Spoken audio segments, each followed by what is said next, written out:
Welcome back, everybody, to another Party Pace live stream. We've got a good one today. It's going to be a wrap-up live stream with two special guests, and I know some of you are going to be asking, "What happened to Nolan? Are you guys fighting? We're still friends? Comment? We're just. I thought I would do a maid focus one, and since he didn't attend, I bring in two guests that did. First one is Luke from SomaFab / Mary Sales, and Daniel Yang from Yang Manufacturing, as well as Newhouse and other endeavors. How's it going, guys? I woke up good. I woke up my cat for this nap, and the cat. Because it's YouTube. Cats always there you go. Better. I wish I had my 3 with me right now. That's rude. It's gonna go viral just because of the cat. Yeah. All right, so let's talk about the maid show. Luke, I'm curious about what your impressions were since it was your first year attending.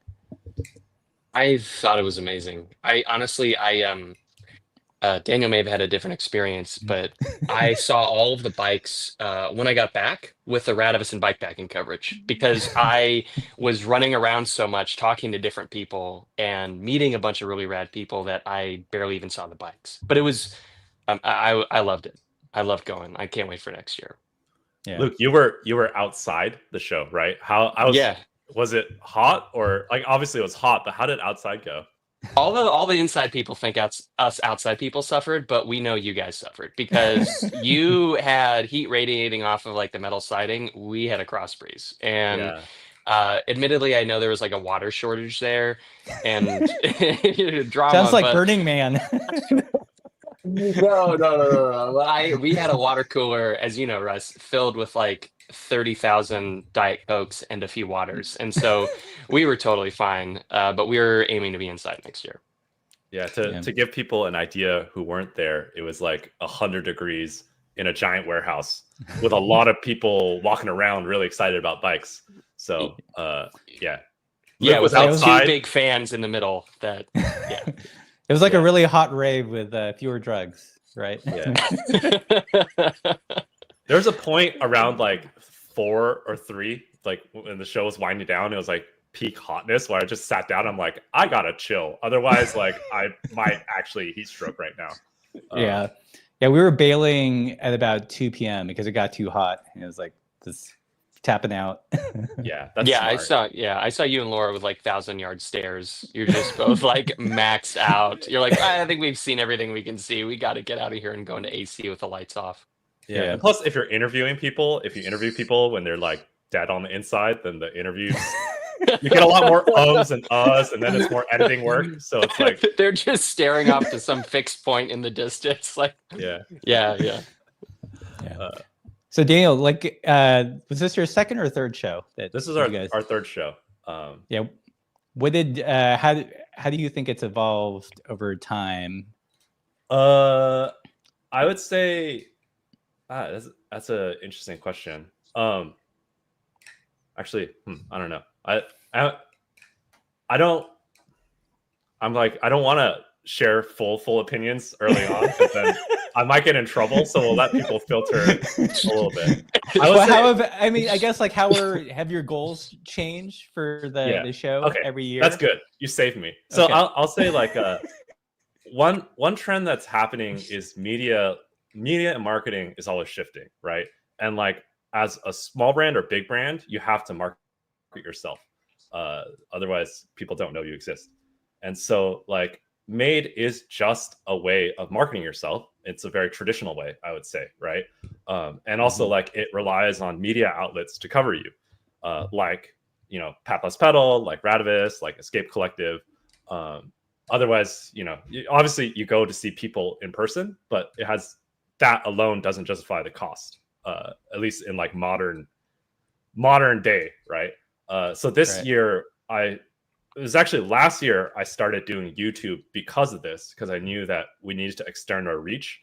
And then it was through a year of grinding on YouTube to this point where instead of just releasing the bikes at Made, we released the bikes on YouTube first.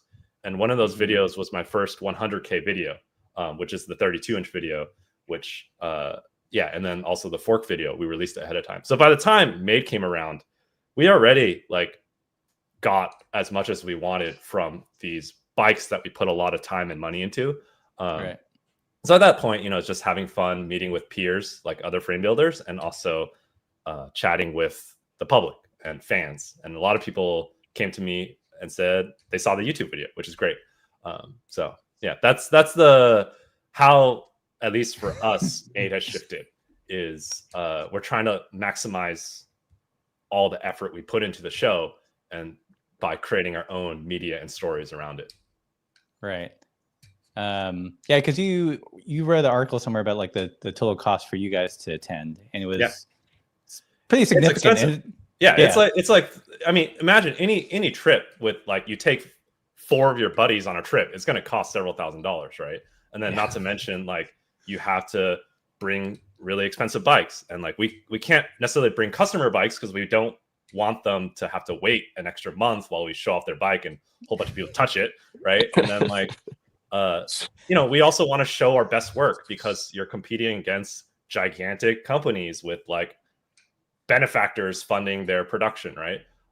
And so like it's expensive. I think like if you discount labor, which you need to account for labor because we're a business, if you discount labor, it's like $10,000 just to go to the show. And then like when you factor in labor, that's a $20,000 spend because it takes maybe a month or more of planning and building to prepare for the show. And then afterwards you're exhausted, right? So you don't work for a week. So it sounds like it's bad economics to think that, you invest, 15 grand and all of a sudden you're going to sell 15 grand of bikes. That's like, I mean, we would have to sell like 10 or 20. And then we also have our production bikes too. So that makes it worthwhile. If it were custom, the problem is like, let's say we got 10 custom sales. Well, custom production is very linear. There's no way to scale it. So it's like you get 10 more customers. You might have had 10 customers anyway. And then your lead time just gets longer and longer.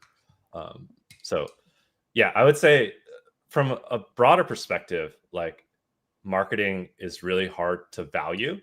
And I look at more of as we're creating stories for people, right? Like the 32-inch bike was a story. The fork is a story. And for us, like, we maybe make 50 to 80 custom bikes per year. And then we sell maybe like 200 or 300 production bikes per year. Not many people can have that. And so the stories and the videos are like a way of, creating excitement or telling stories or teaching people about bikes for free, essentially. That's how I view marketing. So that's why we go to the shows. It's really to contribute to the entertainment and discussion of the bike world, to get people excited about bikes. Like that's kind of the baseline of what we always decide things about. Like, is the bike going to be exciting or not? Right. Right. So yeah. Luke, from your guys' end, how does do you have a sense of how Jim or you view the show? I mean, is your goal to sell like $5 grand worth of bells and stuff, or is it again just to press the flesh and interact with folks? Well, I mean, Daniel kind of touched on it. It's like us being there we're there for entertainment value.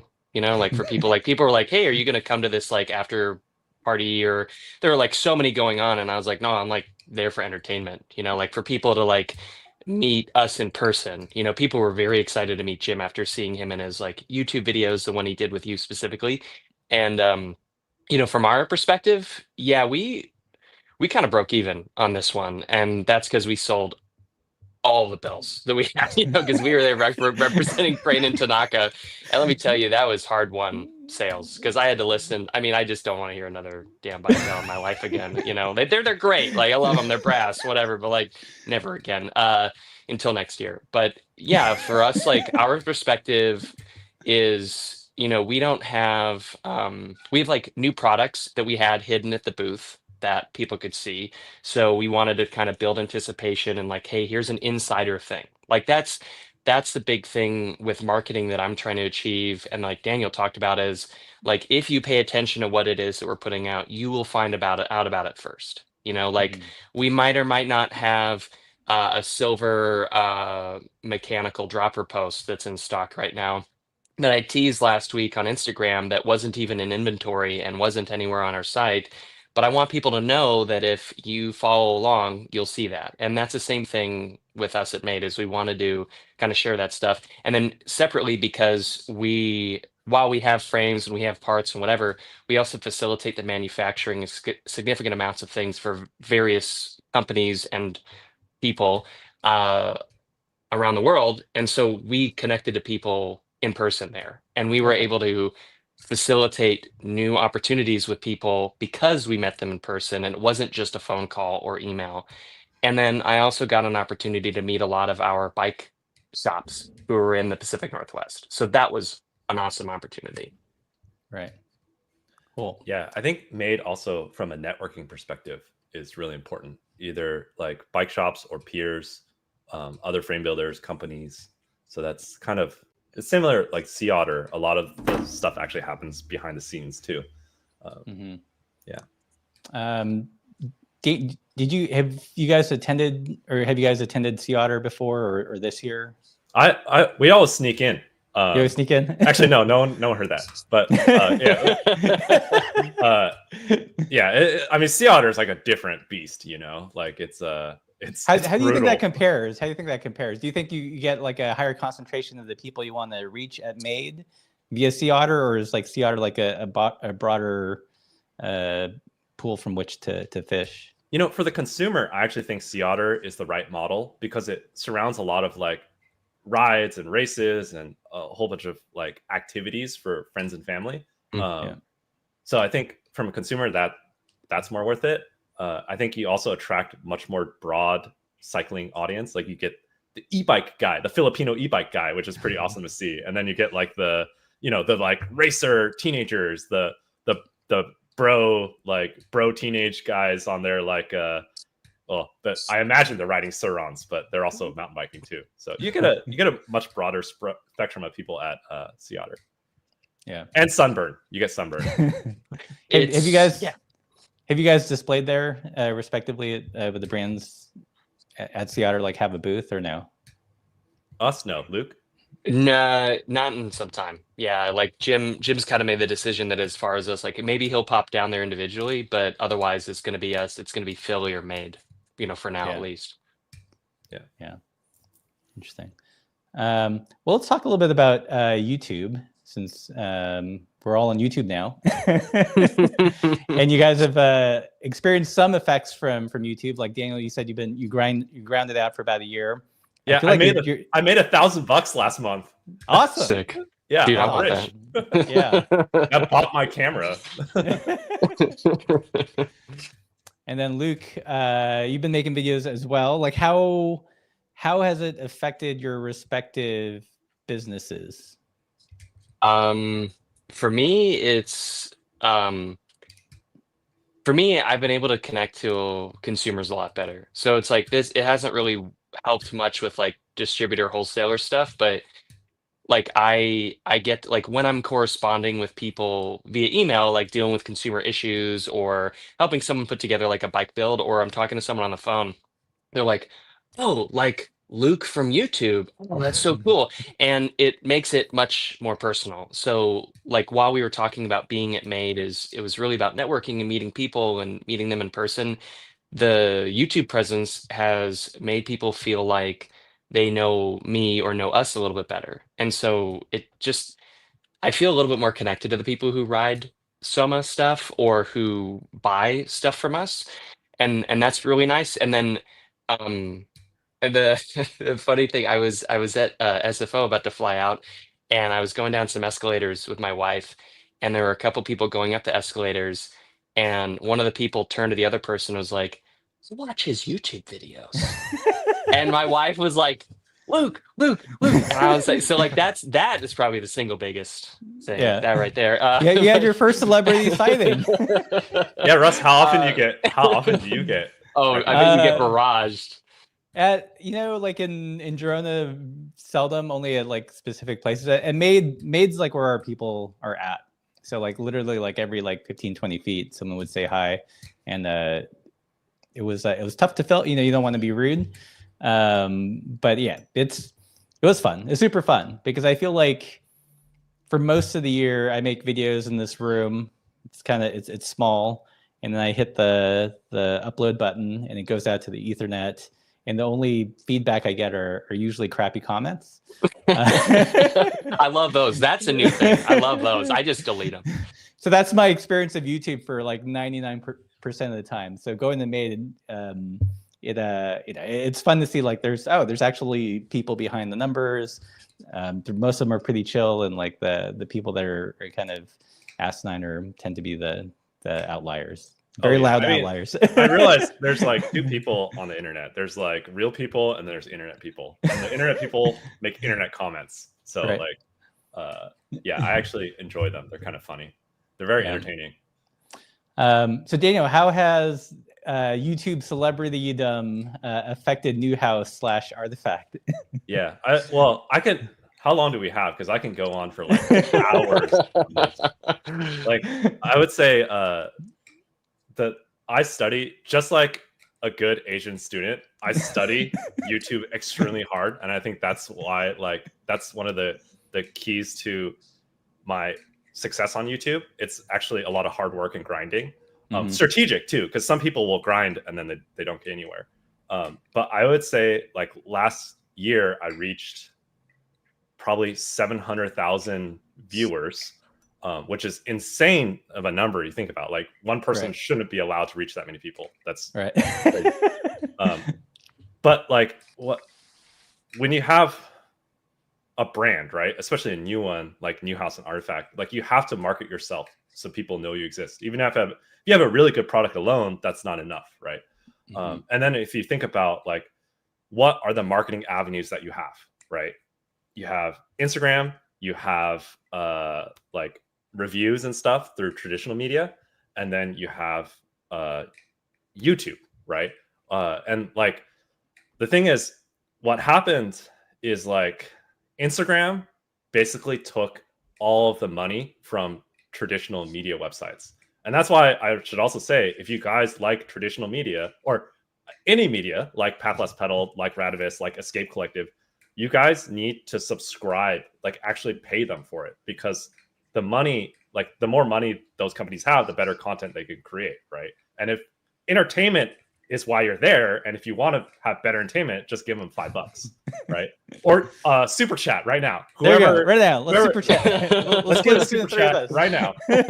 I'm not monitoring the feed, but Russ, can you let me know if that works? And I get at least 20% of that, right? Okay, but to back up, like what has happened is for the longest time, like in frame building, and also I think in alt bike world, Instagram was the major marketing platform. But then Instagram, both like through time, they kind of flipped a switch and basically made it pay to play. Like unless you're buying ads, you're not getting any traction on Instagram. So it's almost impossible to build a following on Instagram anymore. And plus, like, you know, people are leaving the platform. And it's changed to attention media, not social media. Whereas like you're not actually following your friends or brands you care about. You're just being fed either ads or being fed the best funny content, right? Like really Instagram's for memes, which is like pretty cool. Like I'm down for that. It's TikTok for millennials. Yeah, exactly. Like I've thought about converting our Newhouse page into a meme page, which I think would be really funny. Artifact will just be a rim break meme page. Sick. It'd probably have more success. But anyway, so like the thing is, it's attention based, right? And so now, like the only way to get traction is to pay for ads, or you know, well, yeah. And so like YouTube, if you think about it, it's actually the flip of it. You're actually creating interesting content, and other people are advertising on top of you, right? So it's like the flip of that. And so instead of me having to pay for ads or trying to get my bike into reviews or media, which like, you know, all bikes are good. Like disc brake bikes, electronic bikes, e-bikes, whatever bike, your old bike, it's all good. There's no point to review it, right? But then on YouTube, if you create interesting stories and media, then people will just naturally watch you for entertainment or education, right? And then you kind of get their loyalty, you get their trust, and then if they want to buy a product from you, it's available. If not, you're entertained, right? And that's the new way of looking at these things. And it's honestly cheaper to make our own YouTube videos than it is to go to shows like Made or like to pay for advertising, right? I'd rather like spend $2,000 to build a downhill strider bike. If you guys want to see that, video, like I'm actually working on it. Oh no! I'd rather spend $2,000 to make a downhill strider bike video than to like, send out bikes for review, right? So that's just at least I feel like I'm giving back to the community by making a downhill strider bike, and holding a race somewhere in the city. But that's a different story. There you go, 199. All right, sick. That's great. Thank you, Rick. It's almost a burrito in San Francisco. No, not even. Not even close. Not even a bag of chips either. Let's get the That's guac, guys. That's like half. That's like 2/3, maybe 2/4 of like a half of a Nicaragua, like maybe half of Nicaragua. Yeah. So Luke, when you started the YouTube, what was Jim's? Was Jim like, why, or did he, just give you free reign, or like how? Well, how did that happen? Well, no, like, so I was like, hey, I want to write blogs, like I want to write blog posts. I want to, like, not necessarily like, 2,000 word pieces, but like 250 word to 750 word blurbs that kind of get into the nitty gritty of like stuff that we make, why we make it, using keywords. So it's like really searchable and like kind of like gets us going, and then like link to that. And he's like, yeah, that's a dumb idea. I want you to make videos, because he's like, I don't read any of that. I want to watch something. And I was like, okay. And I was like, great. So my Juris Doctor's for truly nothing. And so my background is in writing. And so I was like, I don't know how to do YouTube videos. I barely I know what a good YouTube video looks like. I was actually watching your Made coverage and I was like, wow, his audio is flawless. The editing is superlative, because especially like when I'm doing my audio and editing now, I'm like, wow, my audio is bad. My editing is questionable, and the focus is not there. But he just wanted that, and he wanted it to be like sell, sell, sell, and I was like, okay, that's great. I want it to be a mixture of what we carry, but also why we do what we do, and because for me, the companies or brands that I like the most are the ones that I feel like I understand the reasoning behind things and like why they do things, who's involved. And I understand that like they're in the business of, they need to make money to stay afloat. That's fine with me. But I want to know a little bit more about why they do the things they do and what influences them, like, because not everything we do is like, oh, we'll make this product because then we'll make a bunch of money. Like Jim likes saying that, if it's niche and there's not a lot of money in it, we're interested in doing it. Like that is like our ethos here, like that's what we like doing. And it's like, if it's a money loser, but it's sick, let's do it. And so I want people to understand that. And that's something I really respect about like working here, is like the amount of creativity that I experience on a daily basis with Jim and the other people I work with. And I'm trying to convey that. He wants to hide out in the shadows and have no one know who he is. That's great. I want people to have a better understanding of why I feel inspired to work here, and why, after being here, I'm like, I have no interest in ever leaving, and I want to continue to grow with Soma. So that's like my goal. And I also want to, it's something that other people are doing. Like Mitch at Two Bikes Chattanooga does a lot of really great, like Instagram reels talking about how to make bikes less expensive to ride. It's like keep at 9-speed. And while I'm selling things, and I know this is at odds with selling things, I want to I want to try and educate people about how to make cycling more affordable, more accessible, and that you don't have to be on Strava and like going fast. You don't have to be going slow on a Rivendell. Like you don't have to have any particular bike or any particular background or look any particular way to enjoy cycling and get a lot out of it. And that's sometimes at odds with selling things, but that's what I'm trying to do. Right. And I feel very passionately about it. I could talk about that forever. 2 points, which I think is like, it fits in why YouTube is the best platform, is like, for exactly. Thanks, Rudy. When Russ finally gives me a cut of these, I'll put a little sticker, dedicate the downhill strider bike to Rudy. On the top tube for Rudy. Yeah. So look, what I find really interesting about what you're talking about is I think YouTube is the best platform for it. So one inflection point I had in my last video, the fork video, was the first video where I felt like it finally clicked, where the writing actually became more important than the technical aspects of shooting, editing, audio recording. And now I spend most of my time writing videos than shooting them or concepting videos. And so I think like the storytelling potential of video is massive because you have the visual, you have the audio component, you can interview people. So that's what like the ceiling for creativity in video is really, really high. And then the other point about selling stuff, I hate selling stuff too, but you should definitely buy my bikes, guys. Like, go to the website. They're still in stock for now. Get them. Actually, honestly, I thought it'd be really funny if we did a QVC live stream. Just like, there you go. Oh, and here's this derailleur. It's on sale. Like, but used parts. It'd be funny. No, but sorry. I'm just kidding. Take a step back. I think that's the beauty of YouTube is that because you're creating stories, you don't actually have to sell something, right? Whereas like if I create an Instagram advertisement, it obviously has to sell something, right? Because I'm paying money to put that out there. Or if it's on Instagram, it has to kind of represent your best work or be like a funnel to get people to your website so you can do what you want to do. But YouTube in itself, since you're creating entertainment, it doesn't have to sell stuff. Like people will just gravitate towards you because they enjoy what you're talking about. And even just like likes and subscribes are the payment for the creation, right? Like that leads to greater reach, and it may find someone who has the money or who actually wants to buy your product. So that's one thing I keep in mind always when I'm creating a video.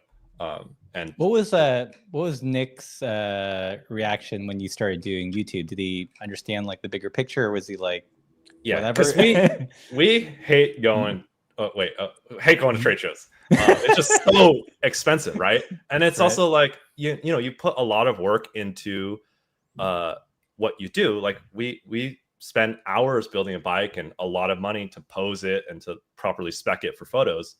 And then like what? It goes on Instagram for like 300 likes, and like literally someone's on the toilet pooping and they're like, "Oh, that's a nice bike." Swipe, right? Like there's just maybe they repost it. Maybe they repost it. Oh yeah, they might if you're lucky. But yeah, it's just like it's insane as a new brand coming into the space right now. The attention spans of people is insane, right? And like really, YouTube took a year of us like grinding on it, and it obviously takes money, and that's like we have to build up the bikes that are in the videos, right? But like I'd rather do that than give $2,000 a month to Meta to run ads on Instagram, right? And so it's just like, to me it just makes a lot of sense. To Nick also, that's why we goof off, and we may or may not do the downhill. Actually, these are the two story. So after I hit the 100K video, I feel like I unlocked a lot of potential. So I'm going for the 1 million. Russ, do you have the 1 mil yet? No, I don't have. Okay, maybe we need to do a collaboration so we hit the 1 mil. But the two ideas I have, which if you guys want to steal this idea, go for it. People in the comments. We invent a new sport, adult downhill strider racing. Yeah, or the second one, which I think has the 1 mil potential, but not necessarily in the bike space, is like e-bikes are just electric motorcycles, where we take a downhill parts and we actually build it with e-bike components. So it's like electric motorcycle components. So we make a electric motorcycle downhill bike. So those are the two concepts I have. And I'm going to try to pitch that to Manitou because they make the forks and the brakes and the wheels and the handlebars. Nice. So if they believe in YouTube, hopefully, or the comments, you send them an email, say, "Hey, I would love to see a downhill strider bike." I'd ride that. Yeah.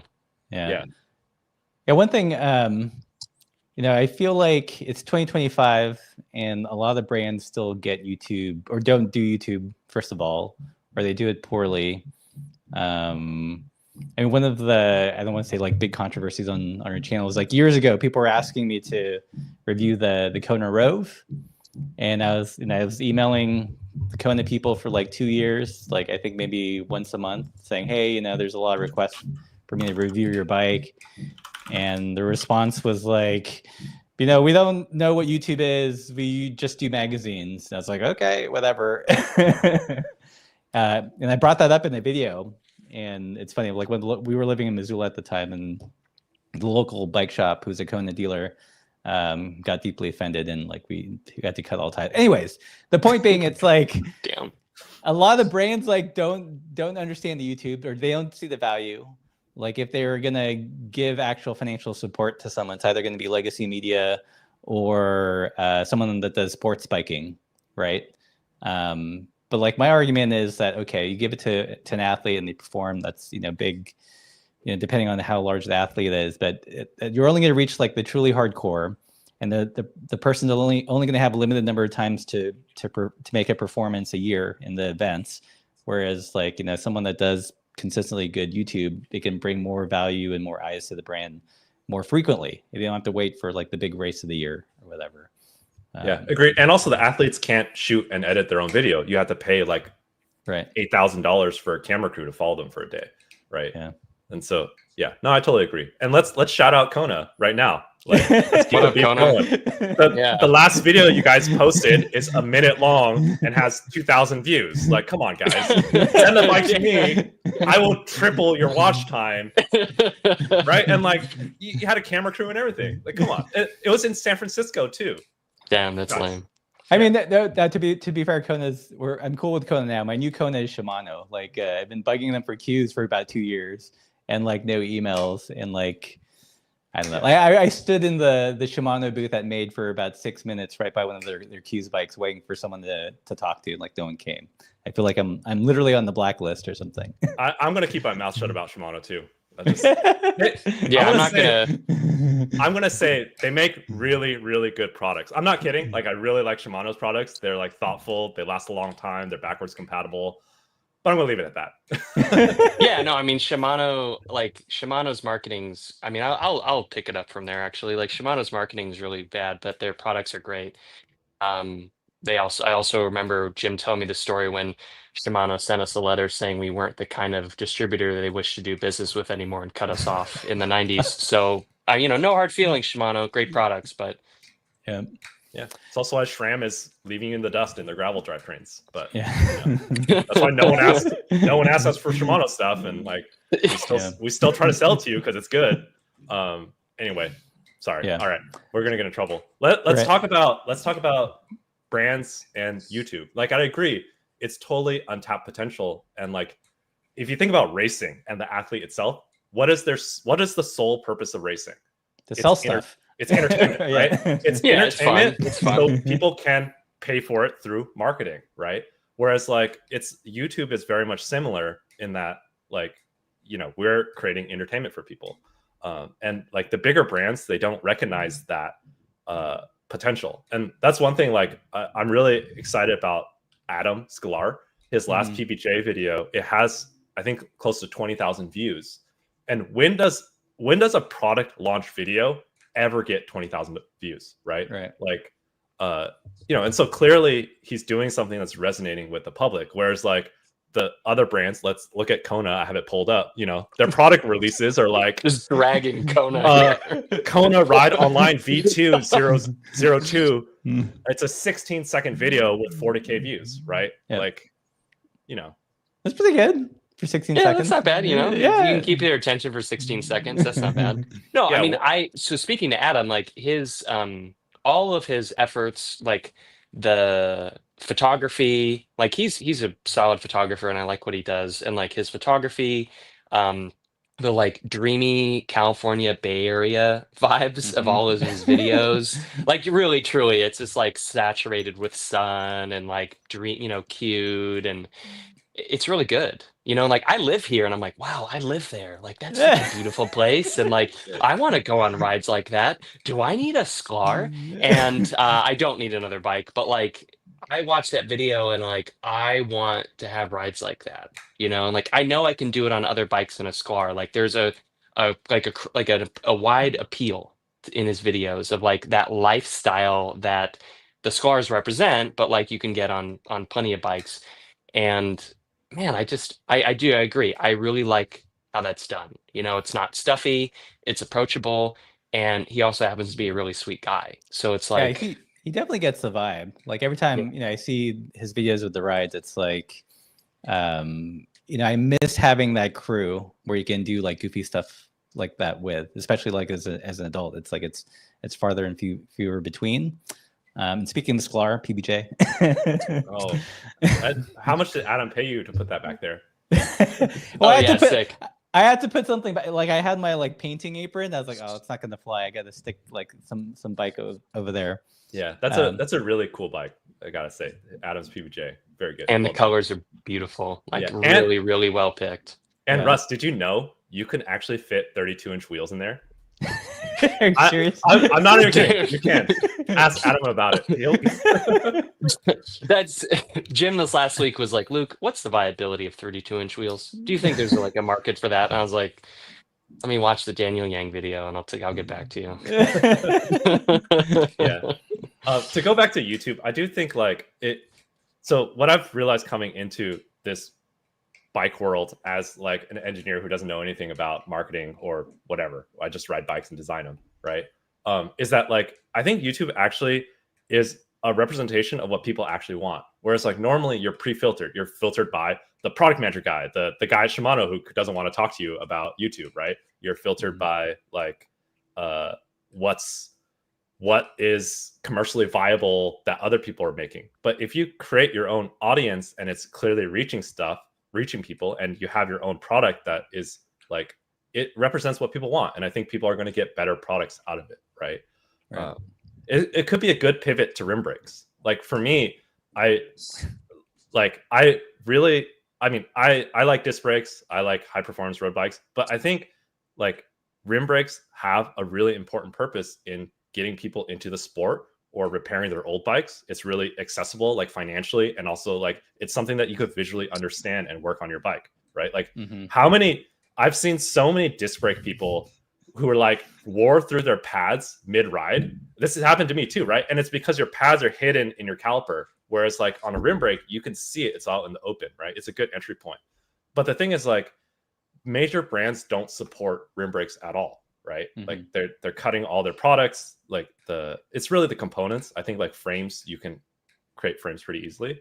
But that's where like I think if you have YouTube and you have that power, you could create the demand for it. Whereas like in traditional mainstream bike culture, that just won't exist.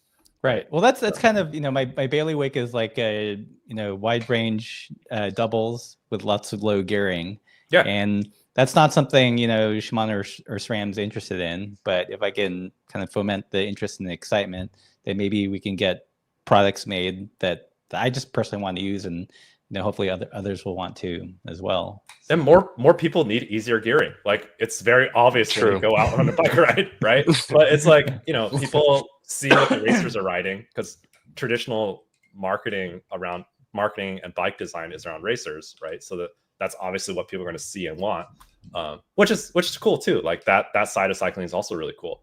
But I think through YouTube you can reach the audience that you need to reach, and it makes products more viable than they otherwise wouldn't be. Right. Well, you can build like an audience for a product before it launches, clearly by talking about it, showing the production steps and, the advantages over a series of videos. So that's why I'm here to talk to everyone about 32-inch wheels. No. I want to talk about rim brakes a little bit. And I'm totally fine. I'm kidding. Go ahead, Luke. Go for it. I agree with you on the rim brake thing too. It's like the most frequent complaint that I come across via email or like social media or like those online people you're talking about who like live online only. It's always, this is too expensive. This isn't accessible. This isn't something that I can get. And that's what I like about rim brakes. And I feel like, it was interesting hearing that made recap video that you did, Russ, where everyone's like, I want silver, I want square tape, like the people who are behind the brands, like I want silver stuff, I want square taper, I want rim brakes. And I don't know. I mean, I just don't, to your point, Daniel, like having the mechanical stuff behind each component more readily accessible, available, easy to look at, it's easier to understand and it's easier to work on. And I can't tell you, like when I was working at a bike shop, a lot of people were like, all right, so which drop bar carbon bike with hydraulic disc brakes should I buy? And I'm like, what are you doing every day? And they're like, I'm commuting 3 miles to work in a suit. And I was like, okay, so no, let me give you this mixedy. Well, those are for women. I'm not going to ride that. I was like, okay, like how about I give you this hybrid? Well, hybrids are lame. I was like, okay, do you want the carbon gravel adventure bike with electronic shifting? Like, yeah, that's exactly what I want. I was like, okay. And so I tried my damnedest to steer people towards more upright riding with integrated lights, with fenders, with baskets, and with rim brakes specifically, because it is lower maintenance over time. It is easier to learn as an individual how to work on it, and the parts and components are somewhat readily available. You know, admittedly, Daniel, you're talking about how like you can scale up a frame and do a bunch of rim brake frames all you want, but it's a matter of components and their accessibility. But it's just, I think that for most people in most circumstances, rim brakes are absolutely wonderful. And you don't have any issues with expensive brake bleeds. You don't have to worry about contaminating your pads and torching your rotor. Like it just, there's just something about it. And I think that rim brake bikes are absolutely beautiful, some of the most beautiful made. Um, that said, I think that while rim brake bikes are wonderful, the real future is 32-inch wheels. So I think we should come back to that. So Daniel, like you'd mentioned your fork and you know, fishing for interest with a rim brake version. Like, what would change in the design? Like, We just add a hole and a quick release and call it good. I mean, is that literally it? Like, is there, you know, is there opportunity to, I don't know, somehow make it less stiff in the fork blades because it doesn't have to be reinforced for the brake rotor down there, or? No, I think it's gonna, like, a lot of what the stiffness and everything is just dictated by what will pass testing. Like you're pretty much limited by that. Gotcha. But like I think bigger picture about, because it really is my dream to do like a super high end run of rim brake frames. And it's not to sell them. Actually, it is, so buy them. But the point is really like I want to inspire people about the bike, and then maybe justify that their current rim brake bike is great, right? Like that they see that, oh, you know, the high performance, high end of cycling still can really enjoy this type of bike or the silhouette of a shape of a more traditional bike, right? It's more like a social statement piece than a moneymaker. That's honestly how I see it. Like it's like the Leica of bikes. Yeah, exactly. And I think like the thing, Luke, you have a ghost that just opened your door. That's kind of creepy. Oh, that's scary as heck. It's Jim. He was like, yeah. No, that's did someone say rim brakes? Oh, no, did someone say 32? And he just slid in. Not in my warehouse.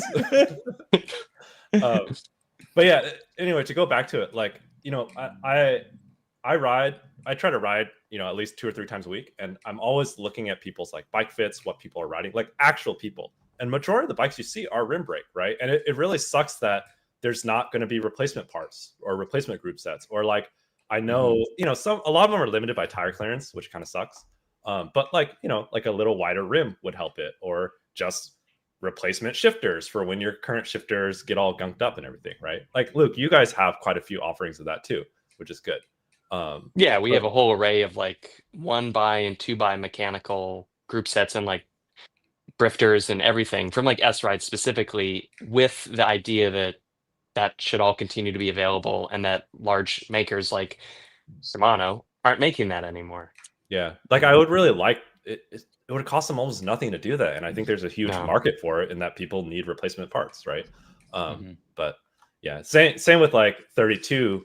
It's like you know, like this is the thing, right? Like we actually put a lot of effort into designing really small bikes. Like people don't realize our smallest sizes are 27.5 inch, or smallest mountain bikes are 27.5 inch, right? And we get a lot of pushback about that. Like smaller riders just want the 29 because, you know, and to be fair, the parts are getting harder and harder to find, right?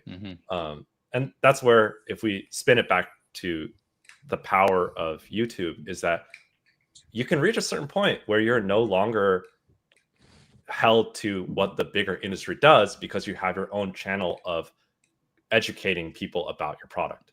Right. And that's what's exciting, because like that's the thing about 650B. Obviously, it's going to take maybe like $50,000 to produce 650B tires, like your own mold, and have a production. But if you do that, then it's a solved problem. Like you own it, you have that solution for everyone, right? But how do you create that demand for it? You have to do marketing. Like if things are not selling, it's a marketing problem, and that's what to me YouTube's about. Yeah, I'm kind of surprised that the gravel bikes are going 700 by 50, because I feel like that's where 650B really shines, at least for me. Because I've been riding a bunch of gravel bikes that have 700 by 50, and when I swap back to like the Sklar that's set up with 650B, or this new bike that came in that has 650B, just feels more proportioned for me and doesn't have that kind of overly high trail feeling in the sizes I ride. Yeah, I mean, I think for sure wheel size is kind of a size specific thing, right? Like I think you ride like 54, 52 size, and I think that's on the limit of 700 by 50 to prevent toe overlap. Another thing is like people, to bring it back to 32-inch wheels, because that's why I'm here, to try to sell our new line. Go to our website. I'm 6'6". I'm waiting for my 32-inch wheel bike. Okay. Yeah. All right, it's coming. Actually, just talk to Adam. He has a PVJ with 32-inch wheels shoved in it. I saw. Yeah. But anyway, the thing about bigger and smaller wheel size, a lot of people don't realize, like, yes, it looks proportional, but what really people are talking about is bottom bracket drop. And like what happens is, if you have the deeper your bottom, and we're not talking about bottom bracket height. Like let's say bottom bracket height is the same, like across all, right? What we're really talking about is bottom bracket drop. And the deeper you are relative to your wheels, like if this is your wheel axle and this is your bottom bracket, the deeper you are, the more stable you are, right? Which it could be good or bad. Like a lot of times, if you prefer one person's, this bike is too twitchy, is another person's like, oh, this is a really fun bike, right? But what happens is the smaller wheels allow you to have less bottom bracket drop, which will, for you, will make the bike feel more lively. And that's a size related thing, right? Whereas like if we were to shove 32-inch wheels onto 52 or 54 700 gravel bike, your wheelbase is going to be huge. Your bottom bracket drop is going to be huge relative to the wheels. So it's going to feel like you're just going straight, right? Which is great for unbound, since that's how we market gravel bikes, is for unbound racing. Everything is unbound bike. Straightaways and right angle corners. Yeah, no, not the right angle. You're gonna have to dismount. You're gonna dismount, and then you turn have to the bike, angle it, and then you get back on. But it'll save so much time. I guarantee you, save you so much time that even the dismount, it'll be fine. You could use that opportunity to refuel when you have your pit crew. Refill your Camelback for you. They'll even lift you up, and then there you go.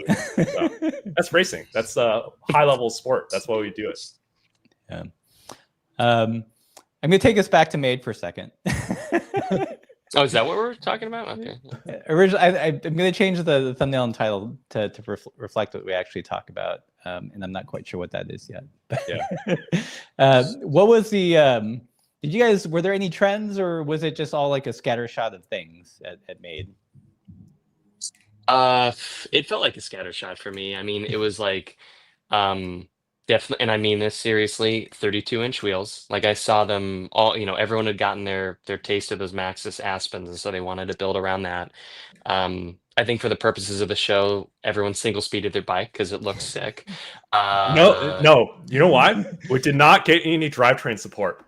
And what? No, yeah, exactly. No one's getting free rides from me anymore. So like,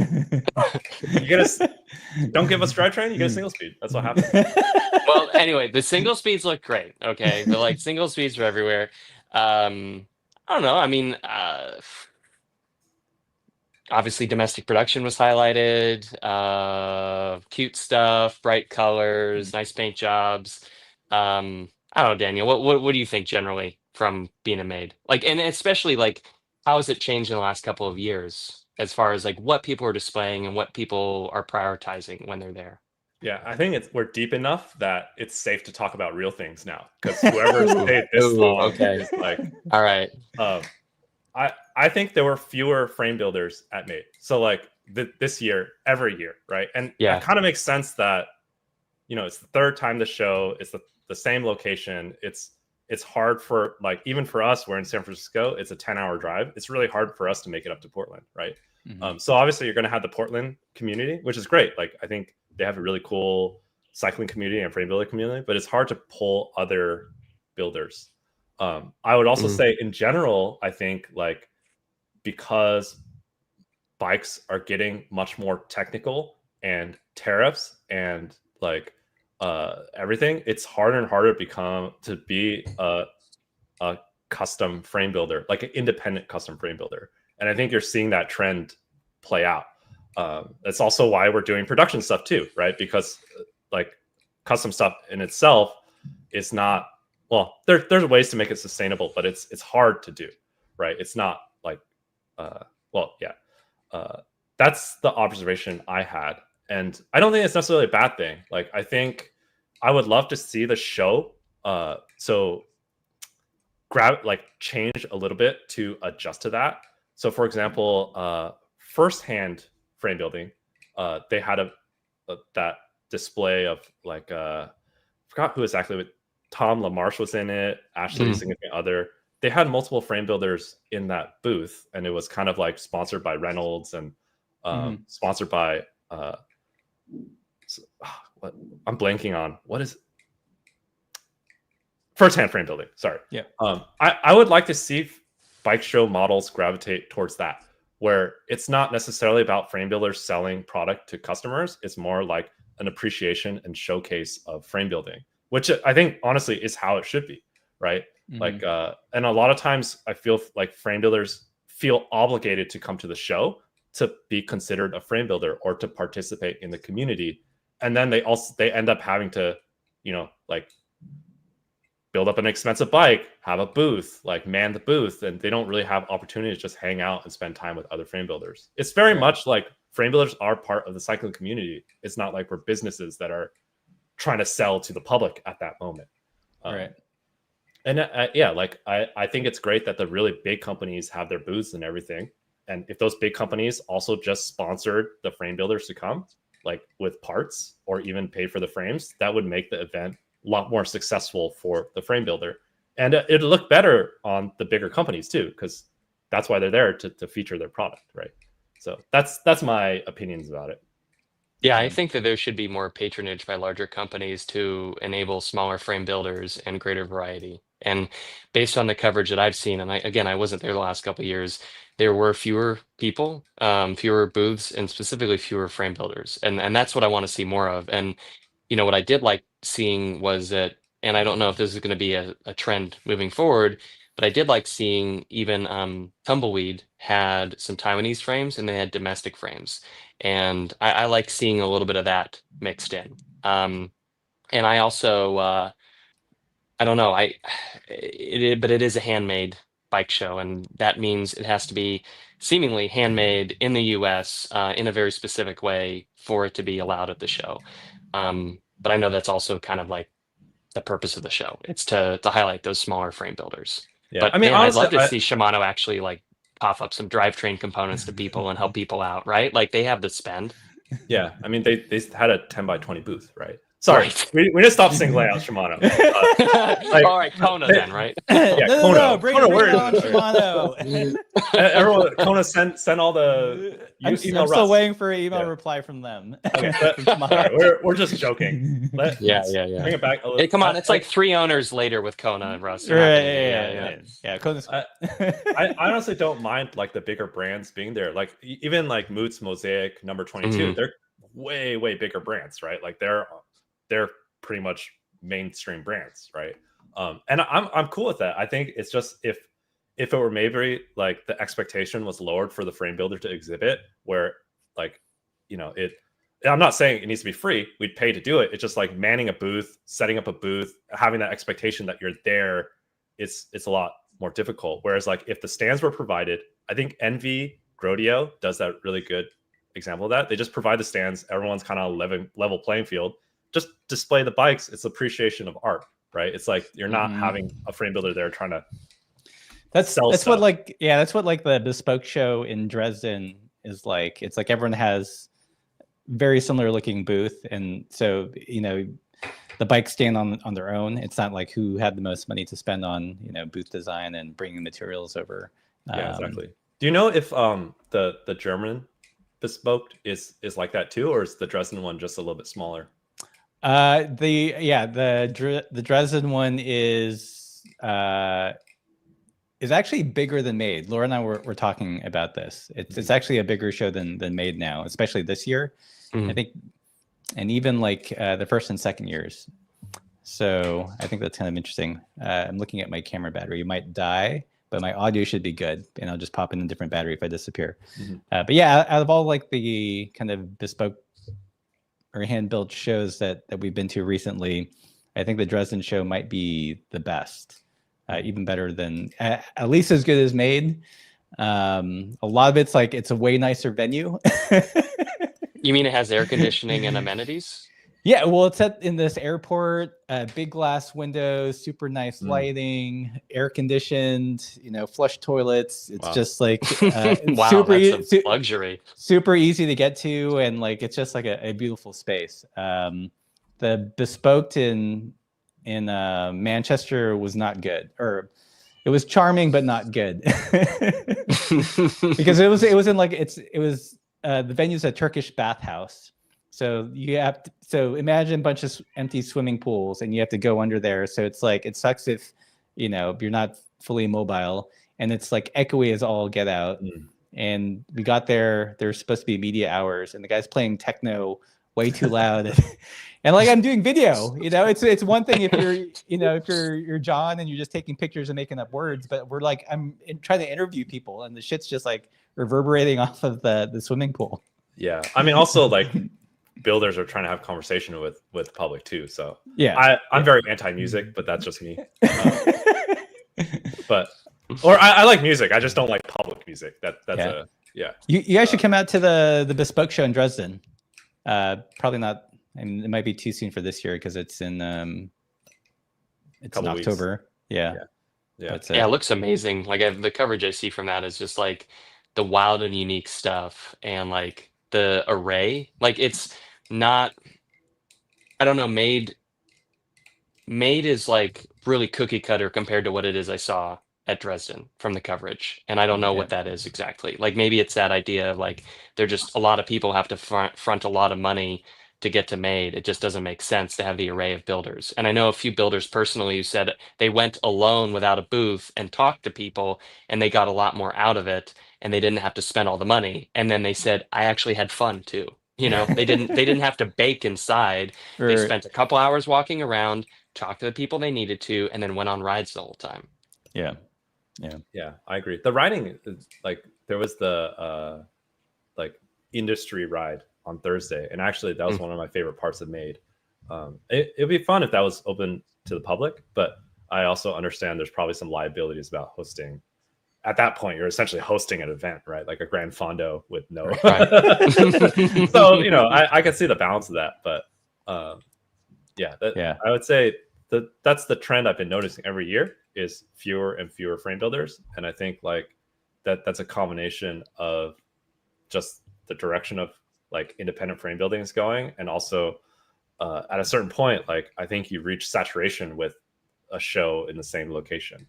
What's interesting, actually, you brought up that in Dresden there's much more creative stuff, and I do think that if some of the pressure was off of having to have a booth and stand there and talk about it, you could pursue more creative art or designs with your bike, rather than like if you're there to sell, you have to create a product that sells, right? Right. Like, so that's my 2 cents on that.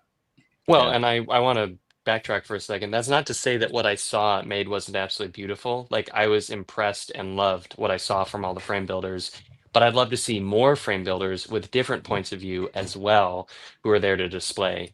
And again, it's like you're saying, like it has to kind of like toe a line a little bit, and you can't have absolutely nuts off the wall stuff because they're priced out and can't make it work. And the amount of money that you have to put into stuff, like you're talking about all the money you had to put into displaying and like the frames and everything like that. Yeah, just the return isn't there. You have to be able to sell it afterwards. Yeah, exactly.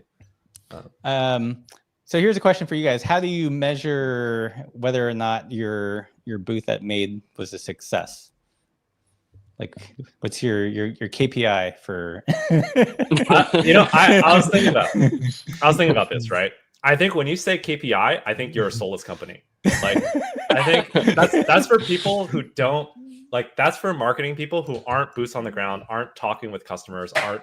That's why Nick and I go to these events. Is like to actually talk with people, see what excites them, see what they like, what they don't like. Like, we had a couple of people jump on the 32, and I was actually secretly looking how they fit on it, right? Like, it's that's why we go, right? If it's like KPI, whatever, then I'm making like, corporate YouTube upload 1.5 minute credits that don't do anything. I would say, to answer the question, how to value it, I think the fact that people were so excited about our stuff, that to me is the valuation of it. And it's not really about going to Made. Isn't really about selling product. It's really about creating like inspiration for people to ride their bike or to get excited about our bikes or their bikes or frame building or whatever. That's why we go. How about you, Luke? How did you and Jim, did you guys view this as success, or what was like, how would you determine if it was or wasn't? Well, like Howard, who does accounting, or like Mary here, is like, wow, you guys sold a lot of bells. That's rad. Like, that's worth going to. The bell index is through the roof. Yeah. It's like, all right. You sold like 10K in bells. All right, sick. That's worth going to next year. For me and for Jim, to a degree, it was about the people. It's about the people we met along the way. No, it was about the people we ended up talking to, and like the ability to like. My value is I got to meet a lot of people whom I really respect in the industry, and I got to meet a lot of people I've corresponded with via email and like on YouTube or whatever, and I got to see them, and we got to like actually have really nice conversations, and like one of the standout experiences I had while I was there is I got to know Hannah, the president of Bike Friday, really well, because we were talking about, she introduced through Axle on the alpaca model and wanted to kind of see how it was going to do at the show, and generally how well received through Axles would be on Bike Fridays. And just like talking to her, we talked probably like for an hour and a half over the period of the weekend, talking about her experience meeting people, what she thought of the show, her experience coming to Made, people's interest in Bike Friday, or how much people knew about Bike Friday, their lack of knowledge about Bike Friday. And like just hearing her side of things, just talking to her a bunch, that was, for me, going to Made was wonderful, because I got to know this other person who's in a somewhat similar, smaller company, lower spend. It was so fun. Like, it was just so fun. Like, I would have never talked to Hannah for about Bike Fridays for like an hour and a half, 2 hours, but we did. And I got to talk to her about my experience talking to people about rim brakes and like other components and viability, and and then like return to, well, Jim, while it was nice for him to talk to people, he also got to talk to people about, hey, we could have this product made for you, or like, and like we had, as guests, we had the director of MKS, the director of Nito, the director of Izumi, and the director of one of our largest importers from Japan, all there, and we were hosting them, and it was really valuable for Jim to be able to talk to them and show them around, introduce them to people, and like that was super fun for him. I know. Right. Awesome. Yeah, I think the industry networking. That sounds gross when I say that, but that sounds like a KPI there. But yeah, chatting with your buddies is invaluable. Like, you get a lot of inspiration, support, ideas. So that's totally worth it too. Yeah, I think the MKS folks and Tanaka are going to be at Bespoke. Oh, Yuba's going to be there? Yeah. That's cool. Yeah, he's super rad. Yeah. Yeah. Let's see. All right, we're coming at an hour. I'm going to start taking us home. What else should we talk about before we? Do you have to run to work, either of you, or this is my work since I'm marketing. There you go. Yeah, and I'm usually I'm allotted about an hour and a half of marketing work every day at most, unless we get a shipment in from Japan or Taiwan. So I've got time. Okay, I could share a funny story. Here you go, Daniel. Your network is your net worth, bro. That's actually pretty good. Oh, no. That's a good one. I'm gonna make a motivational poster on my wall back there that just says that, and every morning I wake up, I'll tell myself that. You know what? Speaking of motivational, I'm going to derail us for a second. Like, do you remember the demotivational posters of like the late '90s? And if you, it would be like a business poster, like effort, and like have like some really cheesy platitudes. I looked it up for some reason, and I found one that was hilarious. It had the word like effort, and like this guy trying really hard, and then the subtext was, trying is the first step to failure. It's true. Anyways, okay, sorry. I have a funny maid story. So yeah, go for it. So a couple of the Taiwanese factories were coming to Maid, and Nick and I's first question was why. So we tried to have I met them in Taiwan. We've chatted, we've worked on videos together. And so Nick and I went to go pick the Maxway family up from the airport, I think on Thursday. And then we had found out that the two kids, Alan and Angel, had flown economy while the dad had flown first class to the United States. And I was just joking, like the dad probably wanted to bring the kids just to make them witness that he flew first class from Taiwan to Portland, actually Taiwan to Seattle, and then Seattle to Portland for like 2 days. That's crazy. I can't function after I fly over the Pacific Ocean. So nice. that was a funny story. Okay, super chat here. How do LBS fit into the model of building an online presence and connecting with customers? Well, neither of you guys are bike shops, but do you think YouTube would be a fruitful endeavor for something like a bike shop? Oh, absolutely. Absolutely. When I worked at a bike shop, we had much more humble goals. We had a weekly or semi-monthly newsletter, and it was just to kind of keep us in front of people, so people were like, oh, that's right, I have that bike that needs to be worked on or whatever. And I think especially YouTube videos would be wonderful. Oh, they have the expertise that I'm looking for in a bike shop. I should go to them before I go to these people. Or whenever I was at the bike shop I was at, we were always so busy. It was hard to really get to know people very well. And I feel like a YouTube channel would allow people the opportunity to get to know that shop more. That said, gosh, that's a lot of work. That is so much work, and bike shops, at least the ones I've worked at or my friends have worked, they're just so strapped on time. It's tough. Yeah, my take on it is, if you look at Worldwide Cyclery, right? They're a huge YouTube channel and they're a bike shop, but also they're gravitating away from bike shop because that's just not how money is made in 2025, right? So I would say it's YouTube is such a powerful tool to wield, and on one hand, every time I tell people that, they're like, oh, I don't have time, and it's also well, but you also need a market, and this is the most effective way of marketing that I've found, right? But I would say, if you take a step back, the role of a bike shop, it really should be about service and community, right? Because now you're not necessarily selling things in a bike shop, since everyone has shifted to online retail.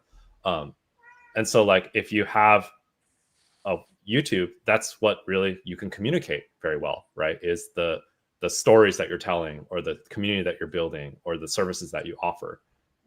So it's powerful regardless. And I would say the key to YouTube is not making the best videos, is making the most efficient videos.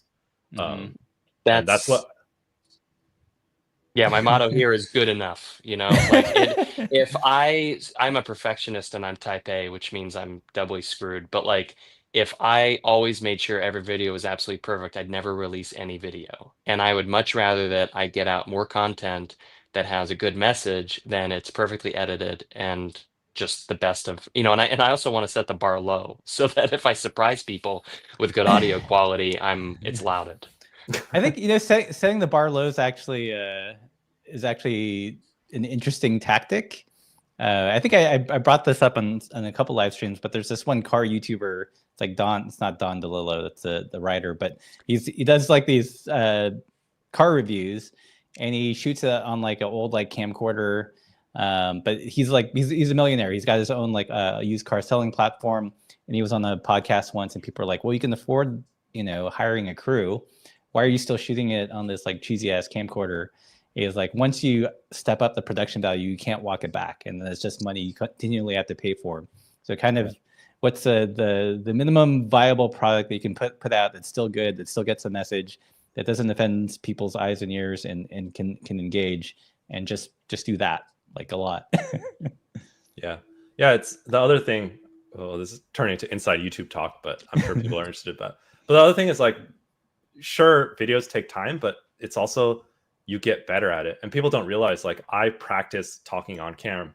I practice before this interview. I actually will practice like talking or having subjects, or I'd write beforehand that I want to talk about 32-inch wheels and like all the performance benefits that you're going to get. In your fork. Buy the fork, guys. Oh, no. I'm here for 32s. That's what. But honestly, like, that's the thing about creating the videos is like, if you get good at it, you can just turn on the camera and 30 minutes later you can have a video, right?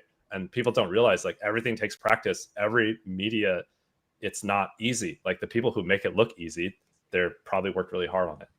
Yeah, I feel like there's there's the style of YouTube where it's just like a direct piece to camera, and there's some people that do that, and it just performs really well, right? They just know how to tell a captivating story. They have a good control of narrative, tone inflection. They can just guide the viewer along for half an hour, 40 minutes, and the video does gangbusters. And I remember seeing a video like that for the first time. It's like, that's what I want to do, because like, you don't have to screw around with the camera. You can just focus on the story. Like, how do you get to that point? It's just by doing it over and over. Some of like my better performing videos as of late has just been like piece to camera, like hardly any B-roll, but like it's a captivating enough title or thumbnail and topic. I think that's a good place to try to get to. One thing I was have you guys seen the video, the wrap up video from Velo? Yeah. It was like 10 most interesting bikes. What was interesting to me about it, like, it was on the podcast. Someone asked him, well, like, what was the big trend in that you saw it made? And he was like, road bikes. I was like, what? Did we attend the same show? But it made me realize that's one of the problems with not to pick on Velo, but like with like legacy, I can say legacy media in general. Like, so much of what they prioritize is dependent on the editors that they hire. And if it's always, people that were into road racing or whatever, when they get sent out to cover a show, of course, that's what they're going to focus on. They're not going to focus on the weird basket packing, bike packing bikes that I saw, or even like the bike. I watched your coverage, Daniel, and I don't think I spoke to like any of those people. Yeah. So it's like, it's so like editor dependent on what gets covered by any media. I'm not poking fun at Velo specifically, but just, I thought that was an interesting like aha moment for me. Yeah, every media is biased. Everyone's trying to tell you something, like it's just how the world works. And that's like, it's how you balance that. Because if you try to sell stuff too hard or you're too biased, then like you either have a super niche audience or you just never, you won't be successful, right? So the people always speak in the end, right? At least on YouTube. Other things, the money talks. Yeah. It's been interesting to see like Radavus and bike packing get into YouTube. Yeah, it's interesting. Yeah, their videos are really good. I always just scroll past them and read their articles, but I really can appreciate the production value. But it's like, I don't know. I feel like the recap from the Radavus recently was really nice with Spencer, and I don't know. I like seeing it. It's a nice thing, but I'm never going to go to bikepacking or the Radavus for video content first. I am going to go to like Path Less Pedaled, Yang Manufacturing, you might have heard of them. That's where I'm going to watch videos first. And then I'm going to go there for what I want to read, or just honestly scrolling all the beautiful photos. Right. Okay. Well, I think I'm going to take us home. Thanks again for joining in on the live stream, guys. Yeah. It was fun. Thank you. Yeah. If you guys, let's see, we had like 170 people in the chat. If you guys, before you leave, super chat before you leave. Yeah, super chat right now. Everyone, type in your credit card information. It only takes a minute. We'll wait. Just super chat, everyone. Super right chat. Yeah. Can I get a cut of that super chat? You will. Yeah. Super chat for Russ. That'd be great. Thanks. I think we're at like $8. It's almost a burrito. We can split a burrito. A veggie burrito, no tip. No tip. But yeah, if you guys don't follow Yang Manufacturing on YouTube already, be sure to check out his channel. I don't think I put the link in the description, but I'll put it. It's cool. They'll find it. I believe in the YouTube algorithm. I pray to it that they'll send out all my information all the time. So I'm good. Yeah, and if you guys don't watch Luke on the SomaFab channel, be sure to subscribe. Bam, up to $10. Sick. That's like Thanks, a burrito. Rudy. I'll put a sticker on the downhill strider bike for you. Is that a burrito with guac yet? Have we added the guac? Sour cream only. Sour cream only. Okay.